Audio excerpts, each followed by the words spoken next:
Well, welcome. This is George G, and the time is right. Welcome to today's guest, strong and powerful Stephan Wiedner. Stephan, are you ready to do this? I'm ready to do this, George. Thank you for having me. I'm excited to have you on. Let's go. Stephan is the CEO of Noomii.com and Zarango.com. He's a psychological safety training and high performance leadership expert. Stephan, tell us a little bit about your personal life, some more about your work, why you do what you do. Well, I'm like many people. I'm married. I got kids. That's my number one in my life. I work to provide for them, but of course, my work is more than just punching the clock. I also do really meaningful work, and I love working with people. I love working with organizations to have them feel like they can show up at work and if you're running an organization, you create an environment where folks can show up, be their best, and have a voice at work. I think that's really, really critical. People, I think it's something like 70% of folks show up at work and don't feel like their voice matters. And that sucks because I know that affects your ability to really lean in, do good work, do work that's meaningful and affects change. Amen. So, what is psychological safety training? Well, let's start with psychological safety. What is it? The clinical definition, I guess, if you want to use Amy Edmondson's definition, she's the woman out of Harvard who's really pioneering research on psychological safety. Her definition is that it's a belief that within your work environment, you can speak up, say what's on your mind, express concerns, even admit mistakes without any fear of reprimand. So there's no perceived social consequence for speaking up. And, you and I could, everyone can likely relate to being in a classroom and hesitating to stick your hand up and say, excuse me, I have a question. And why would we hesitate? We hesitate because we don't want to seem like we're stupid or we haven't done our homework or however people might perceive us. That's the social consequence we're talking about here. It's pretty subtle. So it's not necessarily, hey, if I speak up here, I'm going to get fired. That might be one of the consequences, but probably a much more subtle consequence is one where you just think people might think you're dumb or maybe you're oppositional or you see what I mean by how it affects us. 100%. How long Yeah. have you been So doing how long have you been doing this work? Yeah, so I got introduced to the concept in 2019 when I read Amy Edmondson's book, The Fearless Organization.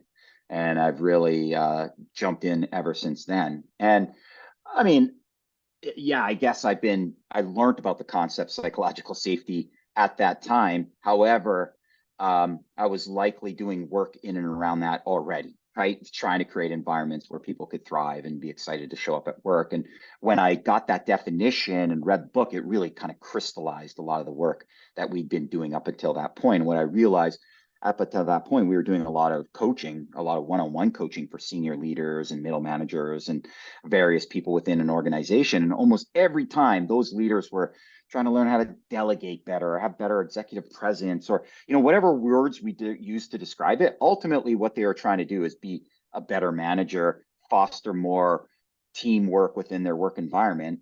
And so when I came across the word psychological safety, it was like, that's what they're all trying to do. Hit the nail on the head. Well, I don't know if there's too many, I mean, certainly timely, with everything that's going on with cancel culture and I mean aggressions, micro, macro, actual aggression, all of these things and our fear of speaking up for everything you've been talking about, I think is pervasive. I think that we're in our own echo chambers. And so it seems like there are just so many different applications for this work, or so many different things that point to how important this is. I can't agree more.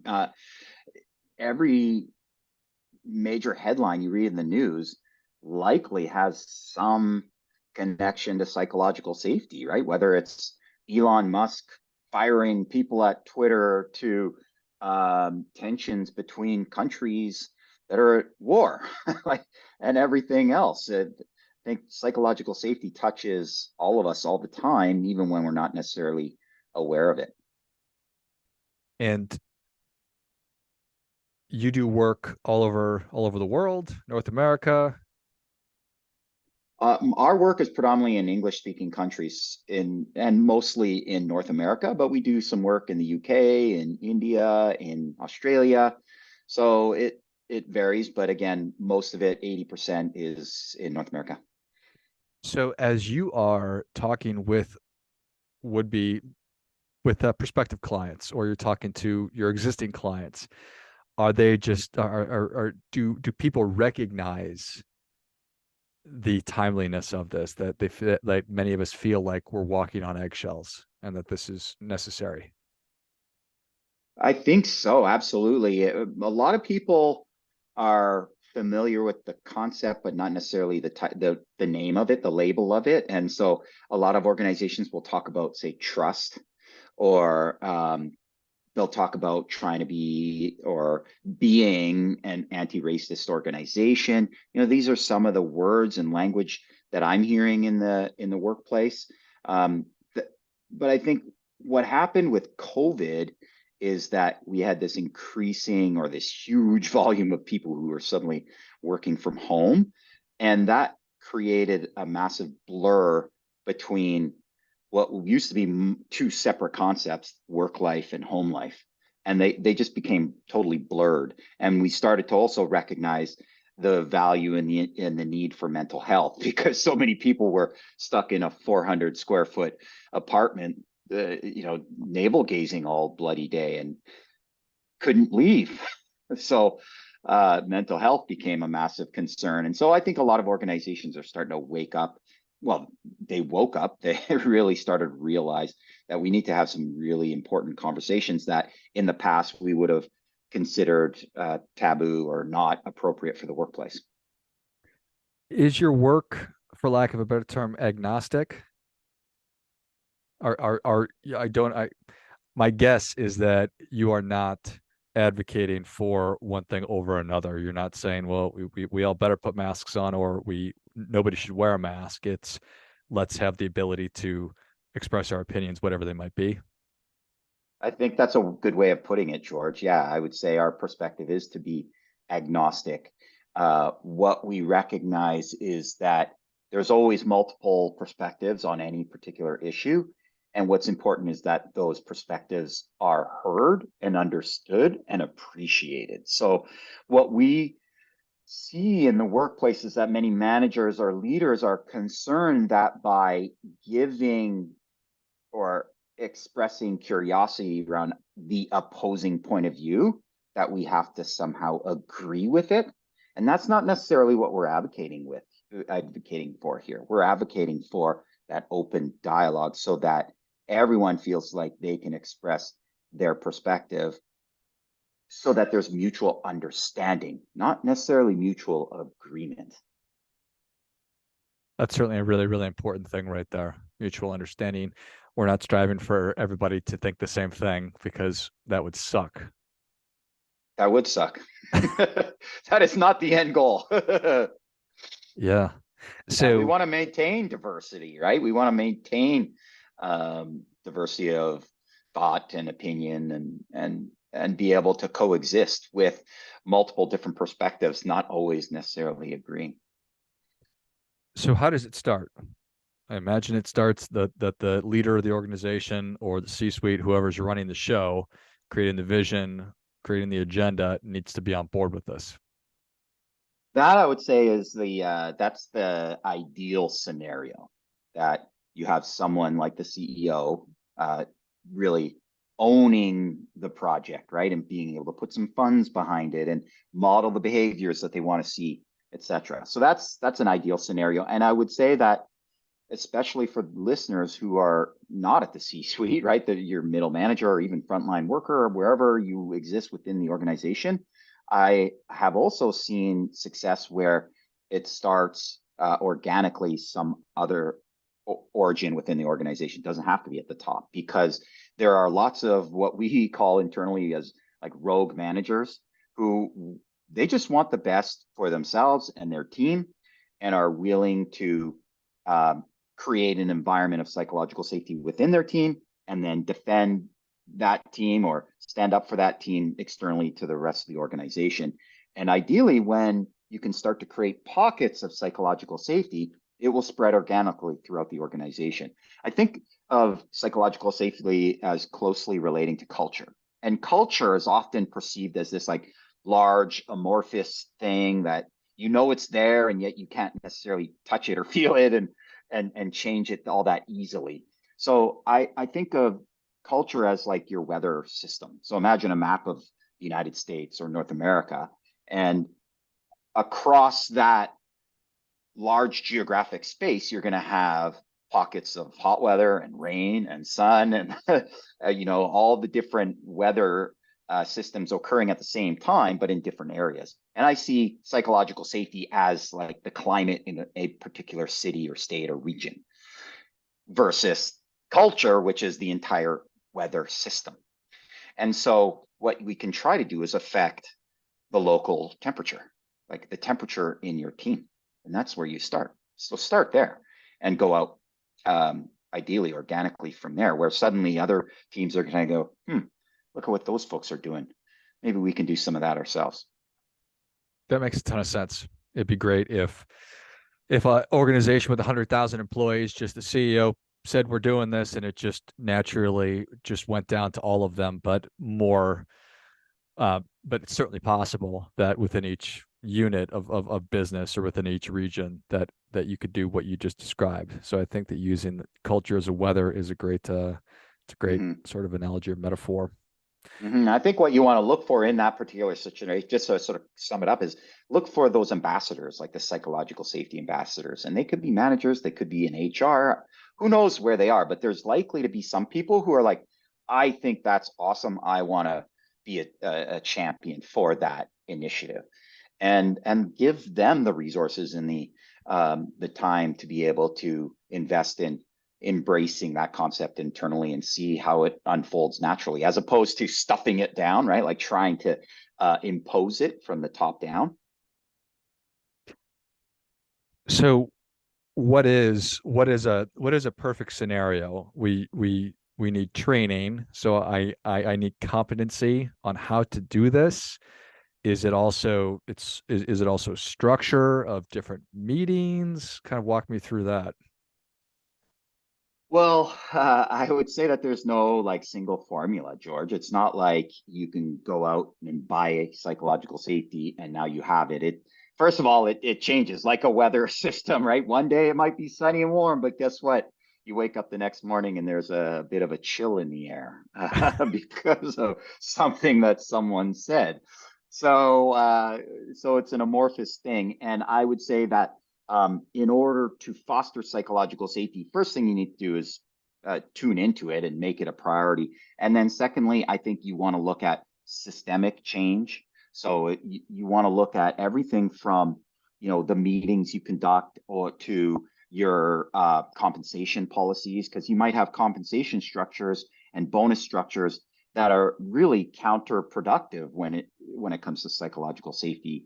And you want to look at your technical system. So include your IT people and your systems people. Like, what kind of software are we using to facilitate discussion between different silos and different departments? And okay, we have the technology, but now how do we use it properly? So now we start getting into some training. And so maybe you need some training on how to use software or how to do project management. For us, the specific training that we focus on, which is by no means the be all end all of fostering psychological safety in an organization, the training we focus on is the interpersonal skills of managers. And it's one thing to say, oh, I'm really sorry your dog died. And, oh man, I'm really sorry your dog died. Right? It's the same words, but the way you say it. And so we focus on making sure that managers have that curiosity to, because our definition of psychological safety is it's the courage to speak up and the confidence to know you'll be heard. So we're training managers in making sure people have the courage to speak up. And when they do, you're really acknowledging it, you're celebrating it, you're letting them know they've been heard and understood and appreciated, so that the next time when you ask them, they're going to speak up again. I love it. Confidence, courage to speak up, confidence to know that you'll be heard. Yeah. So strikes me that that an engagement could be just years long as you dive into every single aspect of an organization, or it could be more limited if an organization has fewer resources but they still want to do this. Well, I think that you're right. It can be a long initiative, right? Like how long is a how much time and resources do you want to throw at it? And I think you want to try to at least build up the competency internally as much as possible. So we're not always trying to work with organizations forever. We kind of want to work ourselves out of a job, and and so I think having a limited amount of resources should not be a reason not to strive toward building psychological safety in your organization. I think it's a worthy goal for any and every organization. And we also know this to be true, that um, psychological safety, why is it important? I don't think we really answered that question in the first place, George. And psychological safety is important because it's directly linked to high performance. So we know that the best teams have the highest degree of psychological safety, and the worst teams have the lowest degree of psychological safety. And just, I think for the average listener, you could probably all relate to being on a team where it just feels awesome. You know, you feel like you can give your best, and then other teams where you have to really bite your lip and be careful and mindful about what you say and when you say it, because there isn't that degree of psychological safety, and that doesn't feel awesome. And so um, it's all about high performance, and in particular high performance in innovation, because that's how teams learn. Teams learn by sharing information, right? If we're going to solve a complex problem, we can't do so unless we hear from all the different perspectives in the room. And sure, it takes time to hear all those different perspectives, but having them allows better decisions to be made, which then ultimately saves us time. So I Yeah, think that's it's an initiative worthy of some effort and some time and whatever limited resources you might have. yeah, it does sound like a very clear business case for it. We started off talking about how a lot of the reasons that people don't raise their hand, even when I was a kid in class, right? I'm like, oh, I think I know the answer, but I'm not sure. I don't want to sound stupid, so I'm not going to say anything. And that if that unfolds and I'm working in an organization and we're trying to be innovative, well, if I'm sitting on my hands because I'm nervous that, people are going to make me look bad or I'm going to look stupid, there's no way that I'm ever going to raise my hand and get my idea out there. So that's for sure going to be limiting. And what you're pointing to there too, George, is to some degree how we're socialized and how we're brought up, and maybe the culture that we live in. Because while I've done a very limited amount of work in, say, Japan, my understanding about the Japanese culture is one, you do not speak up, especially if it's to someone who's an elder or senior who is respected. It's just not something you Mhm. do in your culture. Or maybe as a young female, you were socialized different than the young boys in your household or in your community. So we need to unpack that. Like, how does that affect how people show up and speak up, and when they speak up, and making sure that they feel safe? Because I think every individual has their own perceptions about how safe it is to speak up in the room. It's not a quality of the space that you're in, right? Because if it was, then everybody would feel the same way, but they don't. Everyone has a different perception there. So um, there's a lot to unpack when you start to open up the conversations around psychological safety and how everybody perceives it differently. Yeah, I love it. That makes a ton of sense. Well, Stefan, thank you so much for coming on. Where can people learn more about you? How can they engage with you and your companies? Yeah, for sure. Well, first of all, I'm reasonably active on LinkedIn. So I'd love for people to hook up and connect with me there. So it's linkedin.com/IN/S Wiedner. S is my first initial and Wiedner my last name, or just search for my full name there and you'll find me. And then alternatively, what I'd love to do, George, is help people. If you're a manager or even a team member, if you want to assess the psychological safety in your team, we can do that. So we have a very simple assessment that we use. It's called the Fearless Organization Scan, which we're partners of. And we'd love to have folks reach out and get a free assessment of their team. The URL for that is zarango.com, zarango.com/free PSI. PSI stands for Psychological Safety Index. So check it out, fill out the form, and let's get you started by measuring the psychological safety in your team. Love it. Well, if you enjoyed this as much as I did, show Stephan your appreciation and share today's show with a friend who also appreciates good ideas. Go to zarango.com/free PSI. ZARANGO.com/free PSI and take advantage of that psychological safety assessment. Find out how your team is doing. You can find Stephan on LinkedIn. It's STEPHANWIEDNER. And I'll list all the other ways in the notes of the show. Thanks again, Stephan. Thank you, George. It was a real pleasure. And until next time, remember, do your part by doing your best.